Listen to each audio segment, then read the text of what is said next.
Hey everybody, it's Romania Black. We're on episode 16 of the Apothecary Diaries, and I've got a very, very long introduction for you all tonight. Remember last week when I didn't have a lot of things to say about the last eunuch in China? Remember those days? I was like, man, chapter 8 was pretty, not very much happening. And then chapter 9 came along and I was like, oh. So we have a lot to talk about with Sun Yaoting. Not that you all are complaining. All of you seem to enjoy this. So we've got a lot to talk about with this. But also, you know, I have a lot of stuff with the comments to talk about as well. So this is probably going to be like a 30-minute intro. So just strap yourselves in before we even start because we have a lot to talk about. So I'm going to turn that down a hot second. But okay. So let's just go ahead. We're going to go through the comments first because I'm recording ahead. So the things that I have gone over that you all are commenting on relate back to episode 11 and 12. Just to let you know how far ahead I'm about 4 episodes ahead right now, which may change. So don't be like, oh, we can talk about stuff that's happened because Romania's seen this episode. No, please don't, because I do have a lot of stuff coming up this month and next month. So just because I'm at this point when I'm recording does not mean that I will always be ahead. It's just a safety net. So please stick to the comments referring to the episodes that are on this channel, because even if I have watched ahead a little bit, I always get nervous because I never know if people, because they haven't watched my discussions or the things to know what I've thought about the episode, they might reveal something that I didn't get to in the episode, and that would be a spoiler. So we want to avoid that. But let's dive into these comments, shall we? So Elfreya starts out talking, and a lot of these comments I've put online on a little Word document here so I can read off of them, because I started writing out notes and I was like, my hand is going to kill me. So we're just going to read a lot of these verbatim from the comments.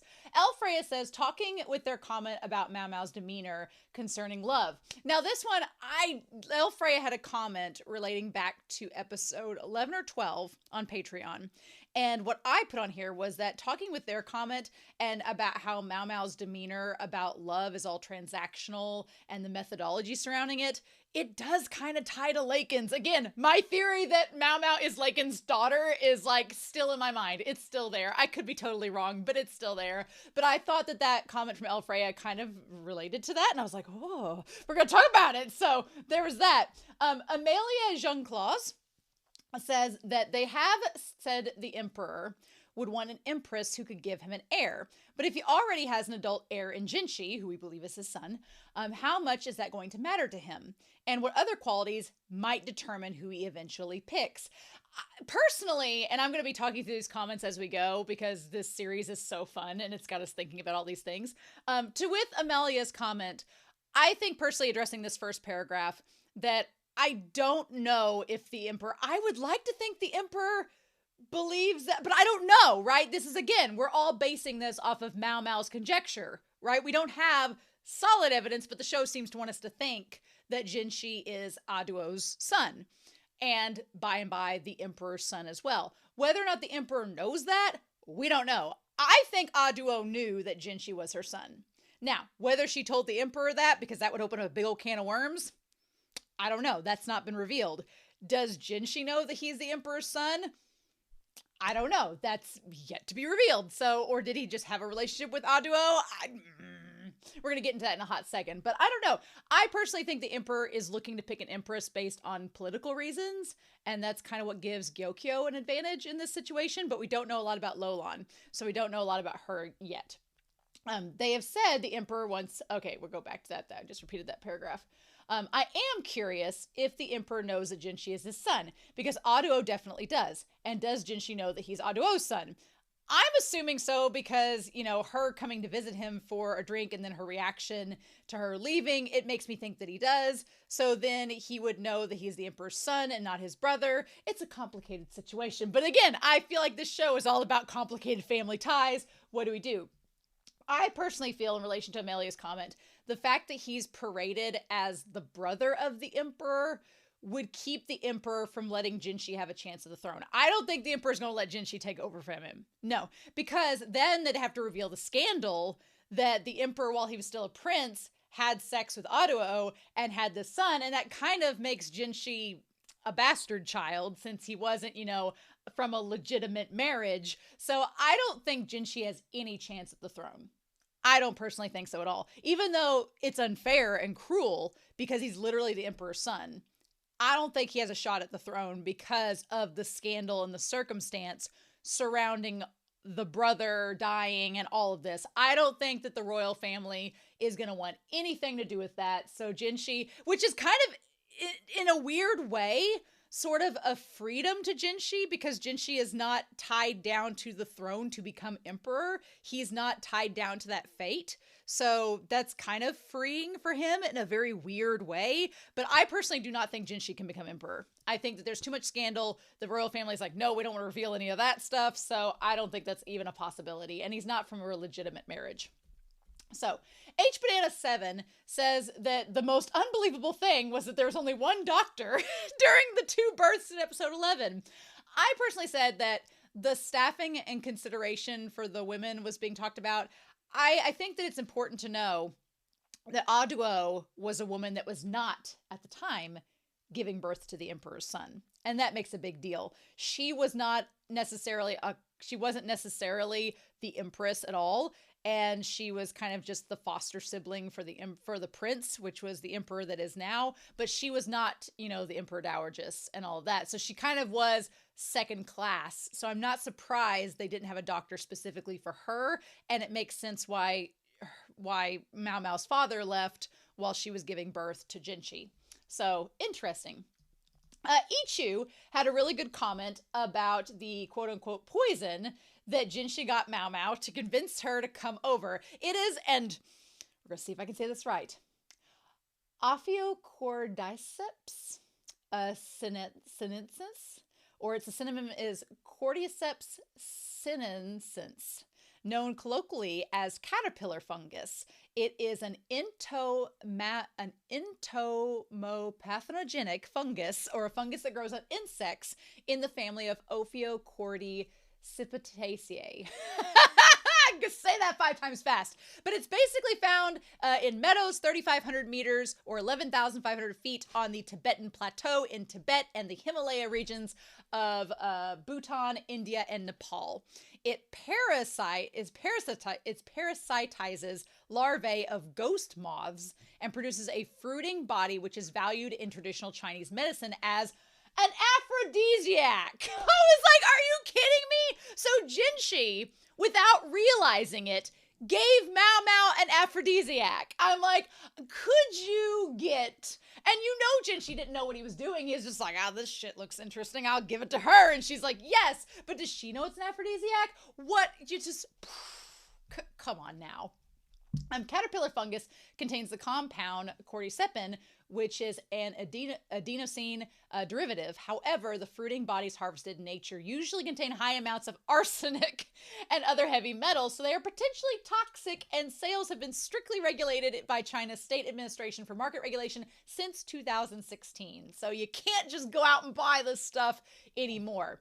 Apparently, the use of caterpillar fungus as folk medicine apparently originated in Tibet and Nepal. So far, the oldest known text documenting its use was written in the late 15th century by the Tibetan doctor Zirkhar Nyamni Dorje from 1439 to 1475. And in his text, The Instructions on Myriad of Medicines, he describes its use as an aphrodisiac. The first mention of this in traditional Chinese medicine was in Wang Ong's 1694 Compendium of Materia Medica.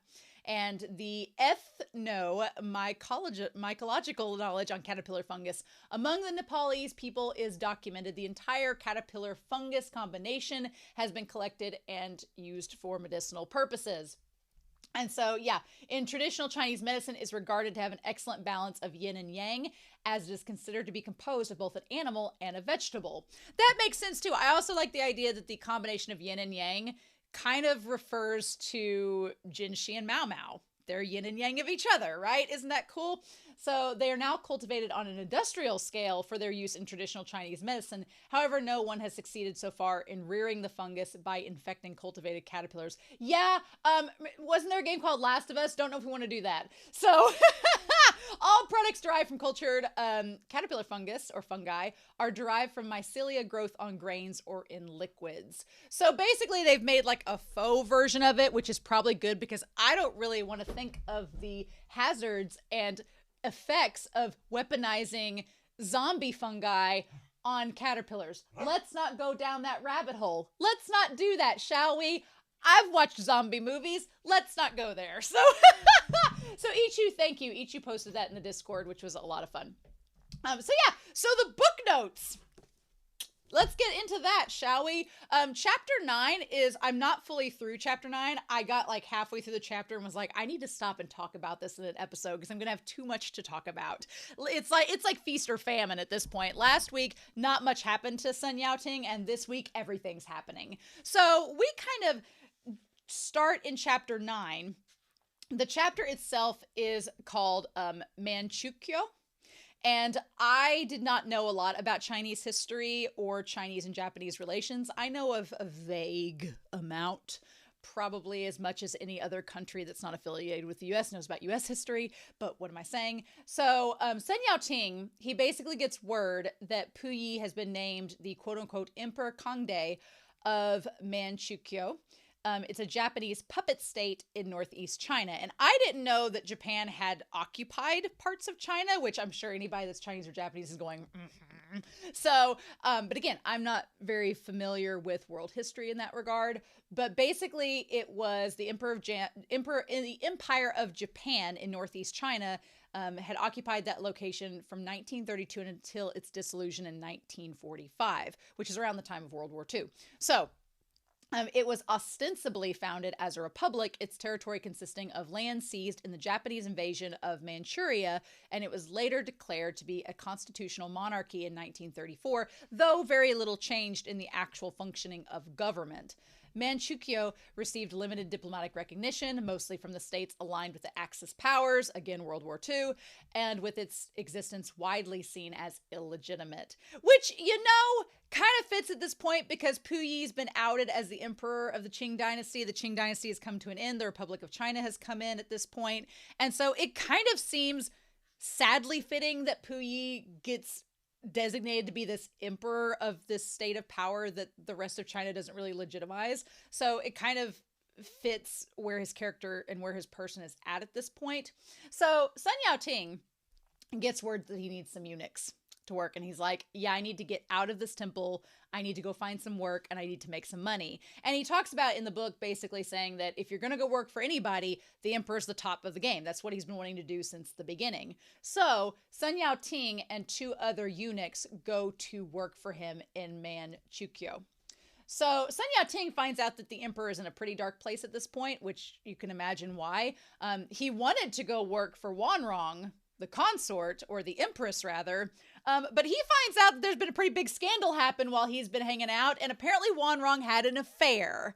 And she ran off, had an affair, and ended up pregnant and had a child that wasn't the emperor's. It's like, and this is kind of the crazy thing. It's such a sign of the times at this point because it's 1934.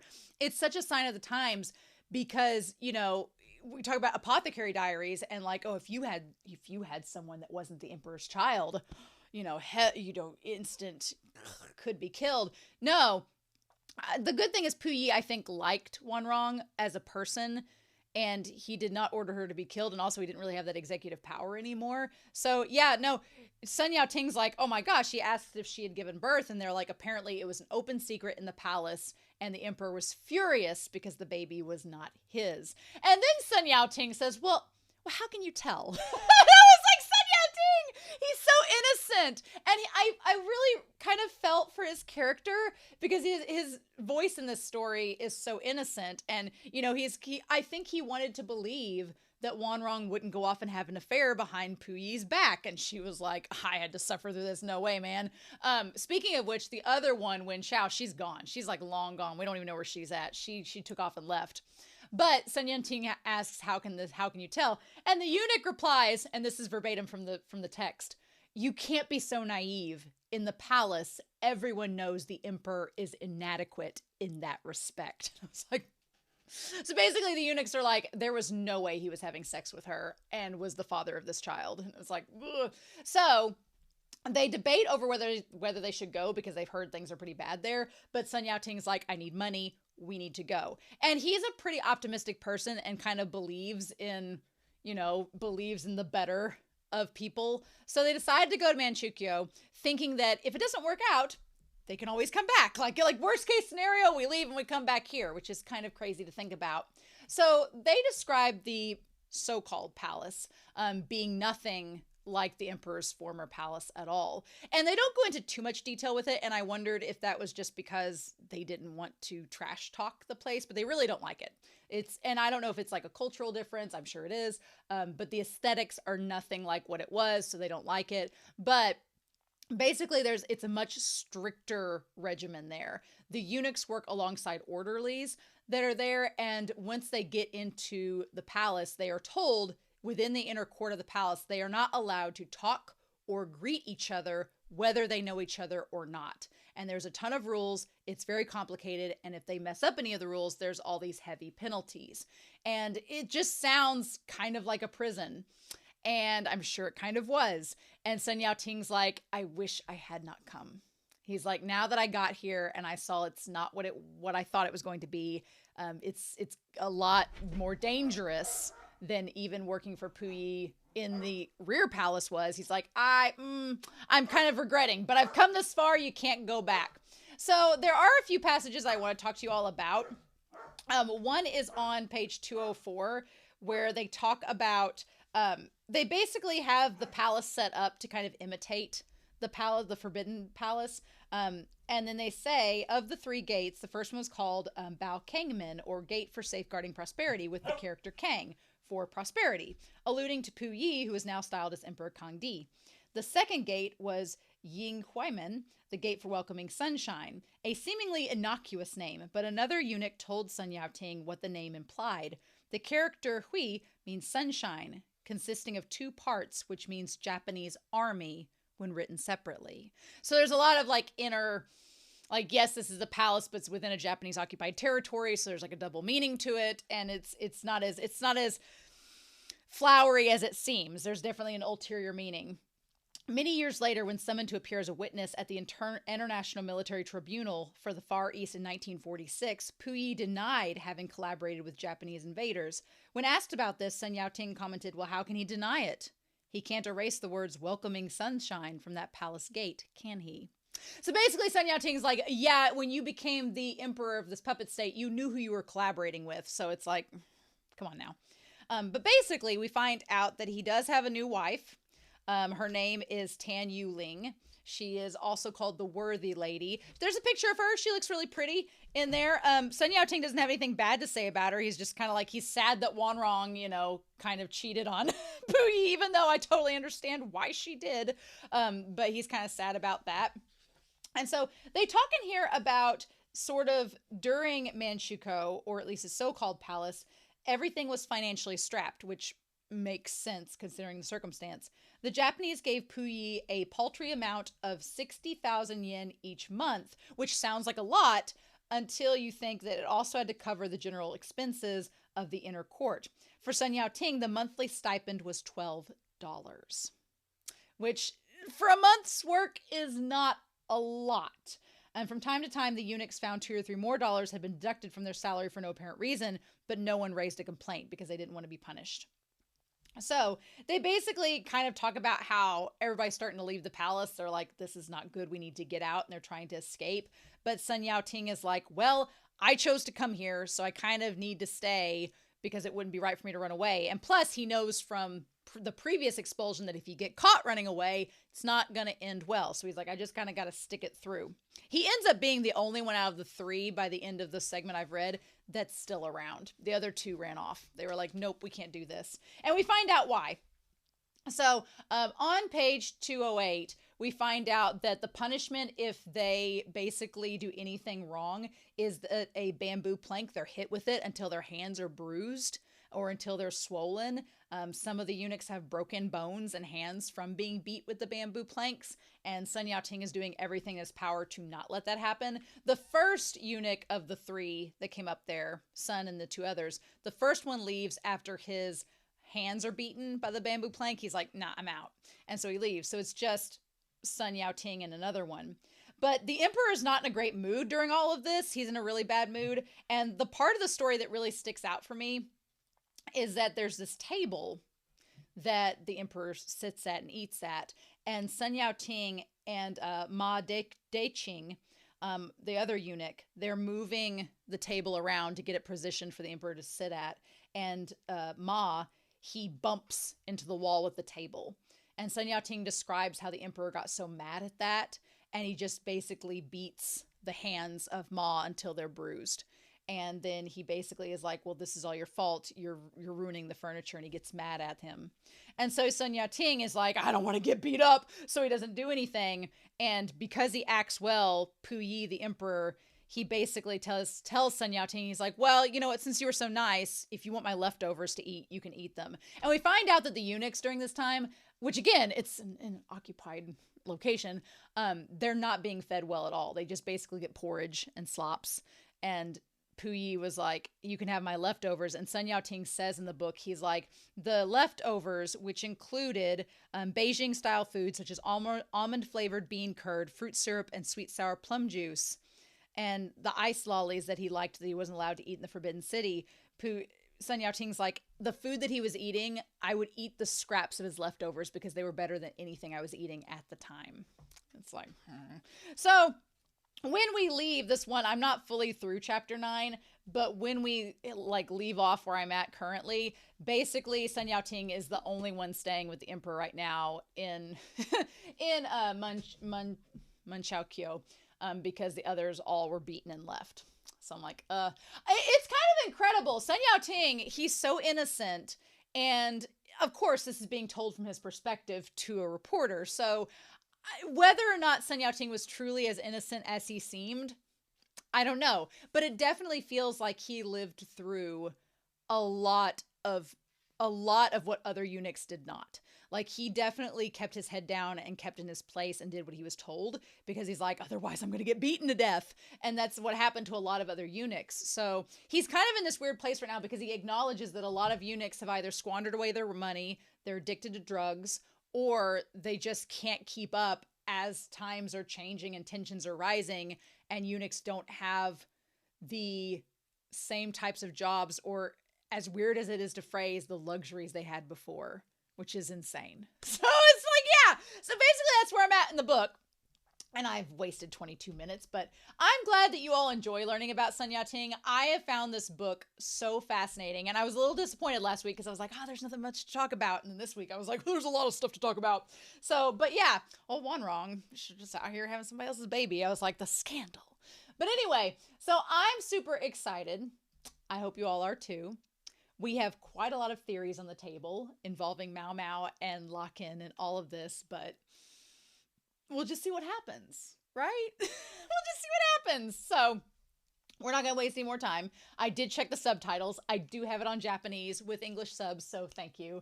But we're going to go ahead and start episode 16 of the Apothecary Diaries, and we're going to do that here in 3, 2, 1, and let's go.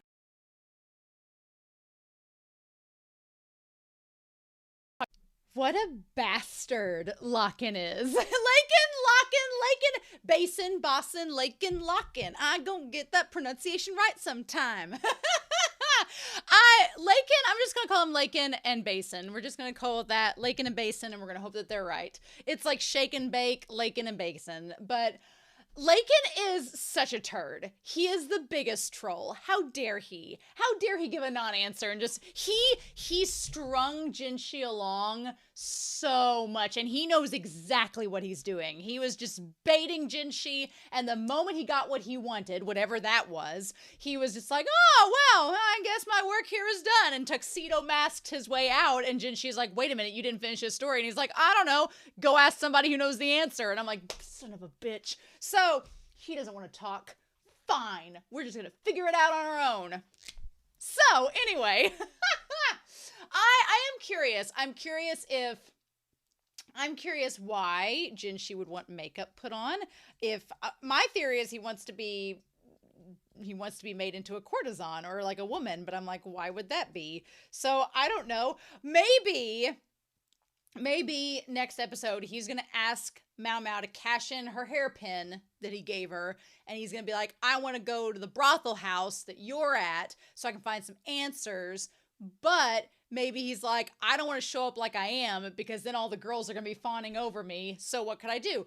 I could become a woman and then go with you to the brothel house. That won't be weird. A woman going to a brothel won't be weird at all. Maybe I'm trying to find work there and then they sneak in incognito. Maybe that's it. Maybe that's what's going on. I'm prepared to be wrong, but we'll see. So I want to put up here, oh, that marker is about gone. So we're going to try to find another one. Yep. Let's put up here our theories about Lakan. I think my theory is that he is either MaoMao. My theory is that he's MaoMao's dad. My theory. I don't know. Another option is, could he be Loman's brother?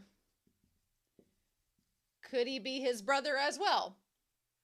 I don't know. Or be, I just don't know at this point. The only reason I had Loman's brother as a possibility on there is the fact that there was talk of brothers in this episode, and he kind of said that one thing to Jinshi, but then I actually think that was a jab at Jinshi, but we're going to talk about it, okay? But I don't know. This one is like 2% where I'm at. This one is like 98% where I'm at. I think he's MaoMao's dad, but I don't think he wants to come out and say it. So he's just like, I don't know, go find out at the brothel. Who knows? And then they're going to go find out at the brothel and put the pieces together, is what I think is the case. I think he assaulted MaoMao's mother and got her pregnant, and then that devalued her. And then MaoMao's the product. And I wonder if Loman, because he worked in the same palace as where Lakan was, knew about this whole situation and took her in. I don't know. I just don't know. Now, obviously, I view Loman more as MaoMao's father, but Lakan has a lot of qualities that MaoMao kind of has if she was like legit darker. So such as Lakan does use conjecture. And he does make assumptions. And he's not afraid of making that known. Whereas Loman's kind of taught MaoMao, hey, no, you can't do that. That's not how this works. I feel like in some regards, Loman has basically tried to, quote unquote, tame some of Lakan's qualities that show up in her. Because it would not surprise me if MaoMao is Lakan and that courtesan's daughter, and she's like from a beautiful, smart courtesan who is known for being very strategic and like being very witty and intellectual, and Lakan's like conniving but also calculative and manipulative.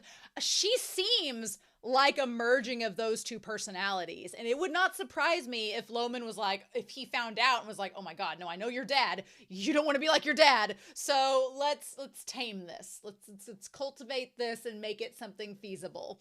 It would not surprise me. And we've had this theme about family and about duty and about reputation. So those are three themes that are really, really prevalent in this series. So for example, we have the idea of the Emperor and the fact that Jinshi, so we think, is his son, but who is also designated as his brother at this point, which we'll go back to that with Lakan later on. And the idea of how that ties in to duty and freedom. Like I said in the intro, I feel kind of like Jinshi, I'm not saying Jinshi's won a lottery by any means of the word, but Jinshi's kind of in this interesting position where he kind of gets somewhat of a choice. He doesn't have to worry about being required to take the throne, right? I mean, obviously the Emperor doesn't have another son or a brother to Jinshi to take, that place yet. We just have Gyokyo's daughter, which is Jinshi's sister, which would kind of make, which would in some weird way make Gyokyo like his stepmom. What? So it's like, what? What is happening? Which is such a crazy thing because, yeah, if we look at the tree here, we have the Emperor and we have Aduo and they have Jinshi. And then the Emperor is also over here with Gyokyo. And they have, oh, what's her face? They have the little girl. She has a name, but I have forgotten it. But they have a daughter now, right? Which makes her half siblings with Jinshi. But then also with Lihua, there was the son that died, which would have been Jinshi's half brother. So it's like, oh my God. So what the fudge? So yeah, there's the family trees of this, which is not anything surprising, because if you had an emperor with lots of concubines, and there'd be a lot of half siblings all over the place. What do you get? So that's all interesting. Then we have the whole situation of Gaoshun and Basin, whatever. And what is their relation? Because MaoMao points out that they kind of look similar and they have similar demeanors. I don't know. The book talks about how some eunuchs did have natural born children before they were castrated. Although the book says that the best time to castrate someone is when they are a child, and that way they heal faster and they don't have as many after effects. They did say a lot of the eunuchs were, teenagers to adults when they were castrated, whether it was for punishment or otherwise. So it would definitely be within the realm of possibility that Gaoshun had a kid, had Basin, and then was castrated after the fact. Now, if Basin is also a eunuch, well, that could be, or they could even be brothers. They could be brothers. Basin could be the younger brother of Gaoshun, and they're both eunuchs. Could be very much the case. Maybe Basin's not a eunuch. We don't know for sure.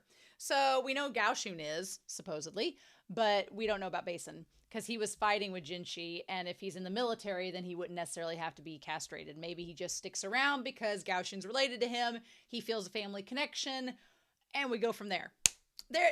This series is involving genealogy a lot more than I thought it would. I thought genealogy would just be between the emperor, his consorts, and their kids, which is not untrue, but it's kind of going all off in other directions as well, which is a fun time. So my thing, of course, is why? Why would Lakan want to send MaoMao to solve this case? Well, there's probably a couple reasons. So we'll put the three brothers on here. That's on here, the three brothers. And they end up all working hand in hand. So the one brother kind of ends up being the blacksmith. The one ends up doing bookkeeping. And the one ends up being basically public relations, PR, social media. Is essentially, somebody's got to be the treasurer, someone's got to do the job, and someone's got to market it. So marketing, we'll put that. Somebody has to market, somebody has to do the treasury, and someone has to make the damn thing. So all three of them work together to make a solid business, which is what, at the end of the day, them making metalworks, they could make guns, they can make ammunition, they can make a lot of things that Lakan would be invested in because he's one of the top military aides or heads of the military. So he has a stake in what happens with the brothers. Now, do I think that Lakan could have figured this whole deal out by himself? Yeah, I'm sure he could have. But here's the thing. Lakan's a dick. So, he's kind of an asshole. So, and something he has is a reputation as an asshole. So, for him to go to these three brothers and be like, oh, I'll look at your father's will and figure this out. And, well, it turns out the key to all of this was just to hold hands and sing Kumbaya, boys. Chop to it. And help them figure out. Lakan very much has the intellect to have solved this mystery. I have no doubt of that. But Lakan has no interest in getting involved with this family, nor does he have any interest in indulging in fostering this kumbaya brotherhood. That's not him. He just knows the answer, but he's like, it'd be so boring if I just go solve it.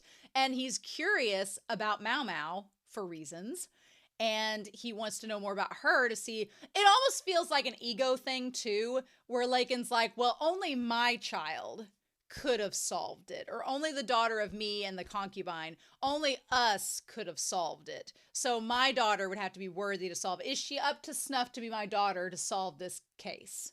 It kind of seems like an ego thing in that respect. So he's making it to where he's like, I want to find out if MaoMao can solve this case. And if she can, she might be my kid. Maybe. Who knows? But he can't just go ask her like a normal person because he probably doesn't want to have that conversation with her. And maybe she knows him from somewhere and would recognize him. We don't know yet. But instead, not only does he get to torment Jinshi, which if he's her dad and the father-in-law is torturing the emperor's son / his potential son-in-law, again, Loman is his dad, but Lakan bio dad, whatever. Not only does he get to torment Jinshi with this, because he's not going to give him the damn rest of the story, because he's an asshole, but he also does it in a very convincing way, because of course Jinshi would go to MaoMao. Of course he would ask her. And of course she would do what he wants because she's working for him. So Lakan knows how to play the system, basically, and he very much seems like he is enjoying this position as puppet master. He seems to be enjoying it because nobody's challenging him and he's getting away with it. So interesting. But yeah, so the metal worker passed away and he wants to teach his technique to his 3 sons and get them to work together. So he's like, why are you enthusiastic about this? And she's like, well, and she's like, oh, does it seem that way? And he's like, oh my God. Honestly, I think MaoMao relishes any time she gets the chance to go out and solve a mystery. So I'm not surprised at all that she's fine with this. She's like, I'm going to go do this because why not? Why wouldn't I want to go do this? So I totally get it. I feel like she just wants to get out of the house and go solve a case. So they talk about the 3 sons. He gave one a shack, one the furniture. And so let me see here. Let me see what they talked about. They were distribution instructions. Oh, gotta turn that off. For the father's mention in his will. So the eldest son got a shack. Honestly, these 2 older brothers were a little bit catty. The one guy got a building. You could sell that building. You could invest in that building. The youngest brother, at first when the youngest son got a goldfish bowl, I was like, oh, that seems like the worst one at all. And then when you see it, you're like, oh, it's glass. It's probably worth something. Okay. But I was like, it's just one goldfish bowl and you can only sell it once. You could rent out the building and get some money from it. Oh, you guys are thinking about this the wrong way. Aren't you supposed to be the one that's good with money, elder brother? And then the middle brother was like classic middle child, like syndrome. He was just like, I don't know. I just don't know. It's just a bunch of wardrobe. I'm like, well, you both are negative Nancys. And the youngest son is the one that gets the fish bowl. So yeah, I do like the fake out that we have when Jinshi is first explaining the situation. The fish bowl looks like it's made of ceramic, so it looks very plain. And then when we actually see it, it's like, oh, that's actually a pretty nice fish bowl. The oldest son, his voice sounded familiar, but I can't place it. I'm sure somebody will comment who the voice actors are. The youngest son had a really cool kind of unique voice. I thought his was really neat. But yeah, the youngest son definitely got the best end of the stick. Although he's the one working with all the lead and tin, so even though he has the most talent and all that, he's probably going to get sick before the brothers because he's messing directly with lead. And I like how MaoMao, she can't tell him, hey, by the way, you working with this metal is probably going to kill you. Because she doesn't know. She doesn't know if that's going to happen. It's kind of like I don't want to smoke because I know my family's predisposition. Like I had an aunt who died at age 39 from smoking because she had a heart condition develop because of it and didn't know it. And it like literally made her heart explode. I was like 2 at the time, so I don't remember her, but it's terrifying. And since hearing that story, because I'm almost 39, I'm only a couple of years from that, I was like, oh, I don't want to smoke. And so I really have never smoked because I'm like, I don't want to develop that habit. And I know that I have a family history. I don't want to take that risk. But then you have my aunt, my great aunt, who smoked till she was 90 and nothing happened. So MaoMao doesn't want to say to the youngest son, hey, you're messing with lead, which is highly poisonous and toxic. You're probably going to die working with this. She doesn't want to say that because that's conjecture. Sure, there's scientific evidence that, yeah, you probably shouldn't mess with lead. It's really poisonous and can cause all the symptoms they talk about. But she's like, I'm not going to say you're going to die from it because you could get hit by a cart, drugged by a horse the next day. But what I like about that moment is that she took the time to say, hey, if you start feeling bad and having symptoms like your dad, go see Loman, go see my father, and he'll help you out. And I'm like, yes. I'm like, that shows that compassion that MaoMao has that Lakan doesn't, seemingly. That I'm like, girl, good. Like she definitely wants to help people, but she doesn't want to assume or say things without evidence. Her and Elle from Death Note would get along swimmingly. They'd have a great relationship. I feel. So, the tea party like old times.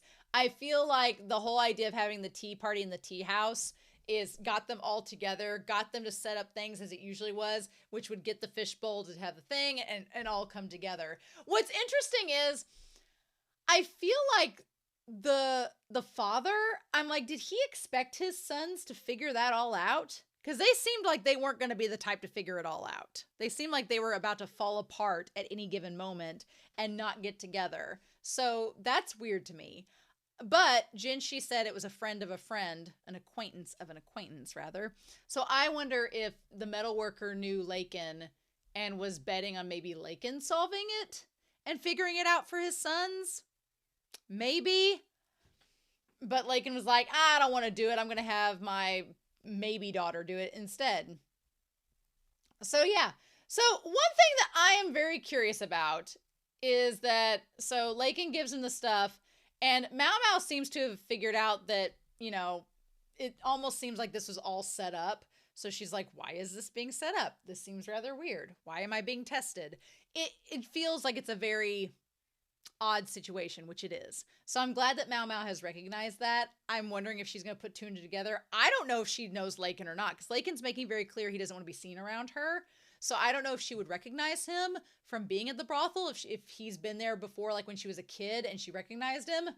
Maybe he went to visit MaoMao's mom after her incident. I feel like she's the one, my brain is thinking she's the one at the brothel that's sick or in a coma or whatever, and that MaoMao is like testing herself on to see that she's not poisoned like her mom. And I feel Lakan went to go visit her while she was poisoned and maybe saw MaoMao at the time. I don't know. We don't have enough puzzle pieces to put together and figure that all out for sure, but it's just a theory. So my thing, I like that she says there, she's like, you know, if I can have time tomorrow to go do this. And then Jinshi's like, well, I guess. He's like, sure. And then I like that Suiren's like, okay, bye. Suiren is so heartless. She runs a tight ship, right? And she's like, I'll probably get more work on my plate when I get back. I like that Suiren's like, sure, run off.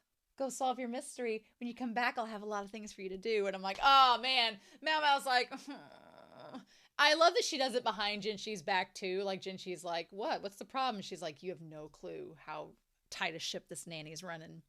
So, my thing is, Basin has been sent to go follow her. I don't know what the deal with him is.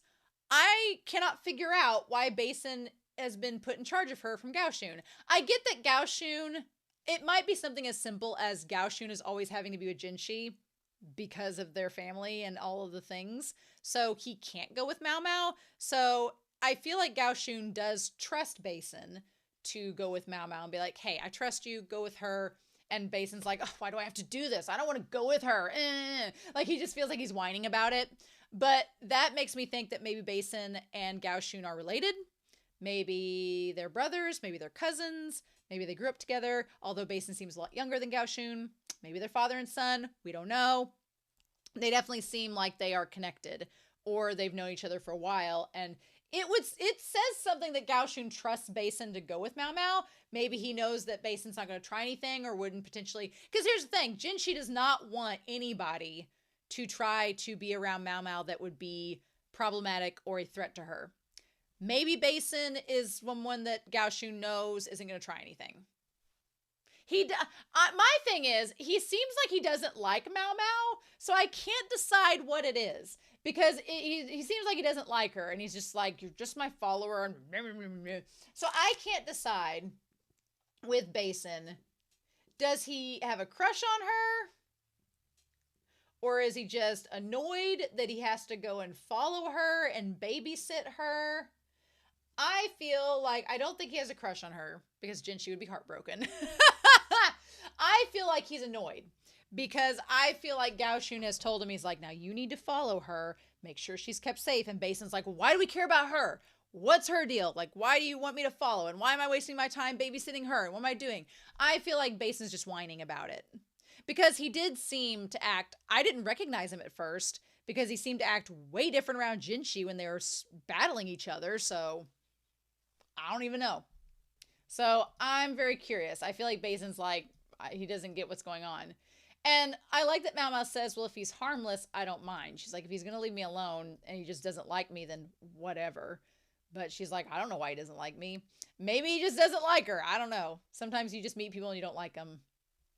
So this whole thing with the position of the wardrobes and the thing with the fish bowls, all of this was really interesting. At first, I had no clue where this was going.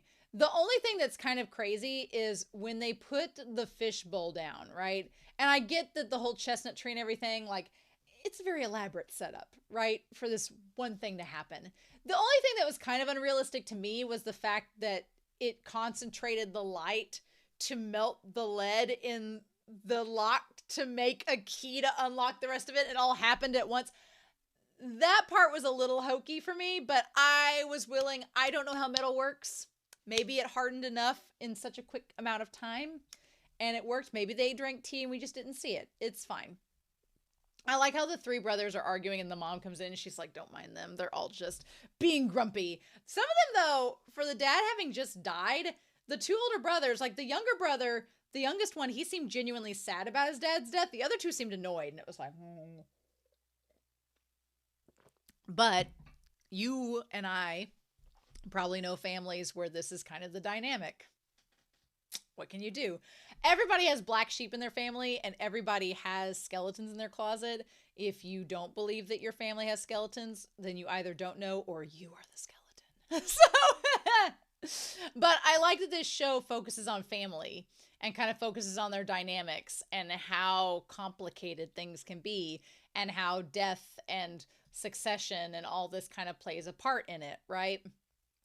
So I like the way that lighting was used in this episode. I love the idea of the water, the fishbowl. It definitely reminded me of an old Sherlock story. It definitely reminded me of an original Sir Arthur Conan Doyle story, because a lot of Sherlock stories were just like vignettes. They were just like little one-off stories, and Sherlock would solve the case and be like, yes, it's just simply this and this, Watson. Basin is kind of like Watson, a little bit, a wee bit. But yeah, she makes the note, she makes the commentary about how Basin and Gao Shun are very similar. Poor Basin better hope he don't get wrinkles and crow's feet under his eyes like Gao Shun has. He better hope not. But anyway, they managed to get the lock undone. And then they find out the three. What I thought was kind of clever was that you have the three drawers that are different sizes. And you have the lead, the tin, and the special thing. And you have different sized drawers. What I thought she meant was that each size drawer is giving a hint or a clue about the melting point of each of the metals. So like the one that's the jagged ore looking one is in the biggest drawer. So theoretically it would take the most time to melt. Whereas the lead has the quickest melting time, or tin does, I think tin rather, has the quickest melting time, so it's in the narrowest drawer. That was my interpretation of it. I could be wrong. But then the only thing that was kind of confusing is she said the bluish crystal, and I was like, that does not look bluish at all. It just looks silver. But who knows? So then she said lead and tin. And she made note of his hand holding it and kind of the rashes that are on it. She says, I knew a grumpy craftsman, or maybe the hand with the rashes is from the grumpy craftsman of a customer who said techniques could be seen and stolen. And so she's like, I took that seriously and I tried to make my own medicine based on what I saw my dad do. But I ended up poisoning myself. And the part that got me was that, of course, she tries to make her own medicine, poisons herself because she doesn't know exactly what to do. But the thing that got me was that you have like Loman and he has his hand over her, like as she's passed out from poisoning. He's like, you need to ask first. Like he's so, I'm sorry, but the contrast between Lakan and Loman could not be more apparent. could not be more apparent. You have Loman, who is this kind, considerate, patient man who like cultivates within her this sense of wonder and discovery, but of also gaining evidence and being confident and finding your own conclusions and not assuming through conjecture and all this. Then you have Lakan, who is this flagrant asshole who's just like, no, you just use your conjecture and come to your conclusions and do all this. And I'm like, dude. So, and I feel like, again, I'm theorizing, but I feel like if MaoMao is confronted by Lakan and he's like, I'm your dad. And she's like, no, maybe biologically, but no, you're not. Loman's my dad. I'm like, I love it. We'll just have to see. So the youngest son was the one who understood the father's intent, and they could mix different types of metals together, and the solder melts at a temperature lower than that of individual metals originally. So whatever this third thing is the mix created from the new metal. The light was concentrated by the fishbowl. The melting point is very low. And the different sized dwarves represent the ratio the metals should be mixed. So yeah, basically like showing you maybe what parts goes that. But yeah, I love the younger brother. The younger brother keeps them all together. I'm like, he's the one keeping the band together. Whereas the other two brothers just kind of like give up. And I'm like, geez. I was like, damn, y'all better be giving him the higher percentage of the company because he's the one that kept the whole thing afloat. But yeah, they always get together. And I love that the one brother's like, my dad always said that you were always so really calm and accurate with your work. And that you, Sue, were really like, you could be friends with anybody. And then he's like, he viewed all of us equally. And it's like, and then they all, and I like that MaoMao says, well, father, well, it's got nothing to do with me. I like that MaoMao is questioning, like, almost, like, maybe questioning her own dad and, like, what he would have said in that situation. But then she's like, you know what? I'm not really a part of this anymore. I helped them solve the mystery, and they're the ones taking the business over. That's all on them. I've done my job. And that's all I had to do. I'm like, oh. Because she doesn't actually say whether she agrees with the youngest son or not, but at this point it doesn't matter, right? She does say that to the youngest son, being like, hey, if anything ever happens, you know, just go find my dad. I love that every time she like runs off to go tell somebody something or solve the case, Basin's like, hey, wait a minute, no.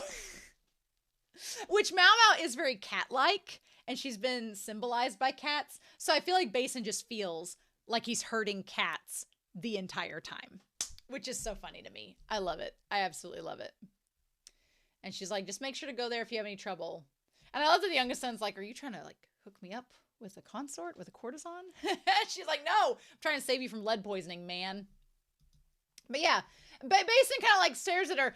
I feel like Gao Shun in some respects is trying to get everybody on board with MaoMao, because now he's got Basin being like, okay, all right, I'm still wary of you, but good work. Like, that was his look he gives her, like, okay. Kind of like what Gao Shun gave her, the same look around the first part of the season when he was first getting to know her. I'm like, yeah, yes, of course. So I'm excited by that. That makes me excited to see what ends up happening. So then, now we have 2 jugs of wine that have been brought back. I like that we have the 2 jugs there. Like, Jinshi didn't touch the first one. He's like, no. He's like, oh, thanks. He's like, thanks to you, the youngest son was most skilled after all, and it all came together, and they're going to work in this business, and everything's going to work out. And Jinshi's like, I don't know what happened back there. And he said there, the apothecary girl must know and is keeping silent. That translation seemed weird to me. It seemed weird that Jinshi would call her the apothecary girl when he clearly cares more about her. I'm surprised he didn't say MaoMao, but maybe it was just a translation thing. And of course, Jinshi's like, maybe she knows what's happened and she's just not saying anything because it's not her business. But Lakan's making it is his business. And so then that's when he says the late metalworker's works were truly wonderful. It was a simple metal part, but if used on a ritual utensil, it would look fabulous. I wonder if the old metalworker created the opium pipe that nearly started the fire. Maybe. It doesn't look like the ritual utensil that was featured in the little illustration there, but that may not be the case. That might be an intentional decision by the animators. The thing about it is, he looks over at Jinshi when he says this. He's like, if it was used on a ritual utensil, it would look really fabulous. And then he glances over at Jinshi, and Jinshi's like, what the fudge? He's like, why do I? He's like, sure. He's like, sure, bro, I guess. And then he says, what an annoying person. I love that he is trying so hard to get under Jinshi's skin. So hard. And Jinshi's like, what are you saying? Why do I care about this? And then Lakan says, Jinshi says, he must know, given my position, ritual utensils don't mean anything to me. So, here's the thing. Jinshi says that because of his position, he is not royalty.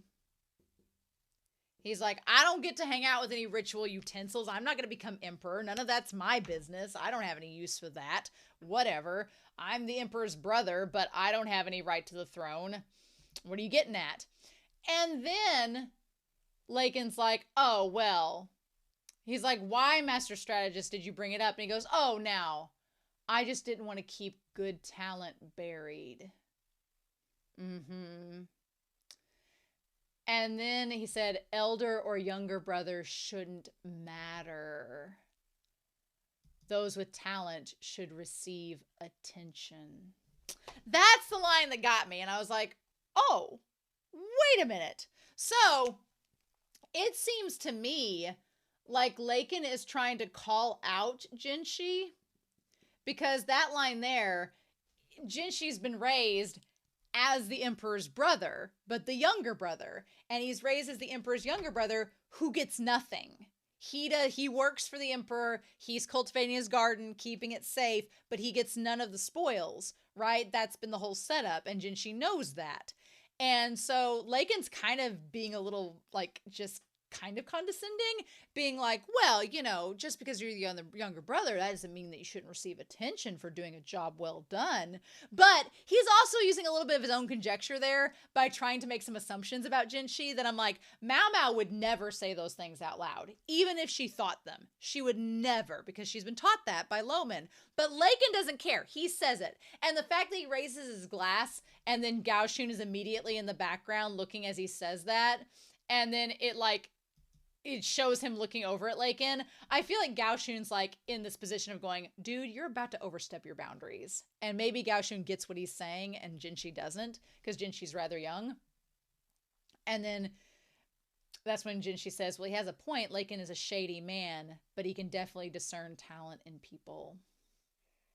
So then Jinshi's like, well, hey, you didn't finish your story. And it said it can be argued that he used that ability to climb to his current rank. So yeah, you have Loman, who's just settled for being this doctor and this apothecary. He clearly has the talent to go further, but he's a nice man. And then you have Lakan, who uses cunning to get where he is, right? Interesting. The whole idea about the brother thing made me wonder if Lakan and Loman are brothers. That is what made me wonder about that, because when he said elder or younger, talent should receive attention.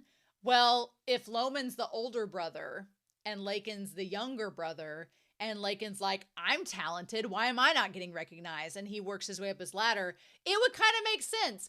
It would also be interesting if they were brothers, because if MaoMao is indeed Loman's niece rather than his daughter, but Lakan had nothing to do with the courtesan after she had MaoMao, and then Loman took her in as his own, and she's his niece.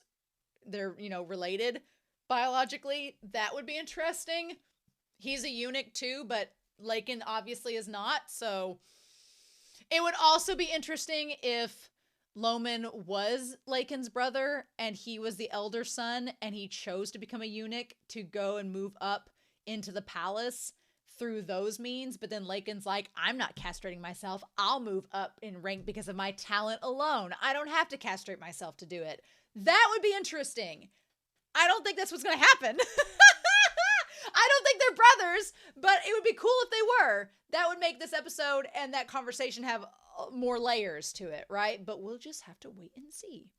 And Jinshi's like, Jinshi's there in his Gendo pose being like, this is interesting, but you going to tell the rest of the story? And then Lakan's like, oh, that old thing. Oh, which story? And Jinshi's like, I love when he says which story, and Jinshi's like, you're gonna make me say it? Really? Like, you came back here after like a day and you don't remember? You serious? He's like, the one about the courtesan. And then Lakan's like, oh, yes. The way to decrease the value of a courtesan. And then his answer, where he's like, he looks kind of like, he looks disappointed at Jinshi. He looks over at Jinshi disappointed, being like, you couldn't figure it out? Really? You're relying on me and you want to know the answer to that horrible question? You wound me. That look he gives Jinshi is a you wound me look. And it's so loathsome. He's like, oh, well, you should direct that inquiry to someone who would know that world. And Jinshi is just like, you mother trucker. He's just like, how dare you? That bastard. He's like, oh, look at the time. Gotta go now. My subordinates will scold me if I stay any longer. I cannot believe him. And he even stands up on the bench to stand up, but it places him visually in a position higher than Gaoshun and Jinshi. What a bitch.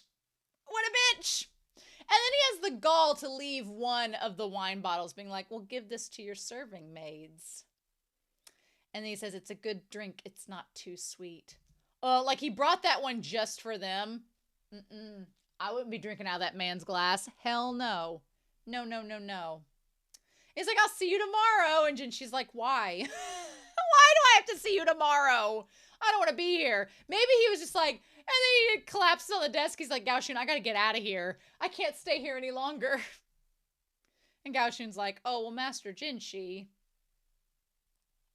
He's like, I'm sorry to bother you when you're so tired. I love that Gaoshun is just like, I know you're really tired after talking to that man, but I've got something to tell you. Oh my God. So that's when he gets MaoMao over and tells her that he's like, well, how much do you know about makeup? And Suiren's just like, couldn't ask me. Fine. I'm only 79 years young. You couldn't ask me, bitch. And so he's like, and what do you know about makeup? And she's like, well, the basics, how to slap it on. And then he's like, well, in that case, can you do my makeup? I love how he says, can you do my makeup, as he's like putting his hands through his hair. like makeup. Makeup's on the face, sweetheart. Not in the hair. And she's like, what? She's like, huh? Why? Oh, and we don't get to find out. How dare. I can't. This is going to lead to some fun stuff next episode. I can already tell, but y'all. I'm glad I'm watching ahead, because I know that my theories are probably driving you all absolutely up a wall, and you all want to say something, and you're just like fists in mouth, sitting on your hands like, oh, I don't want to do this. But I'm glad I'm watching ahead, because that way, by the time you all get to this episode, maybe I'll have found out some truths. I feel like we're going to find out by the end of season 1. That's going to happen. By the end of season 1, we're going to know. But it's just a matter of time before that happens. So, yeah. Anyway, I'm super excited to see what we get out of this episode. I hope you all are too, but I hope you all enjoyed this reaction discussion. I'm curious to know your thoughts down below. Please, no spoilers. But I hope you all have a wonderful week. Please stay safe, take care, and yeah, I'm back real soon with more of the Apothecary Diaries. Bye!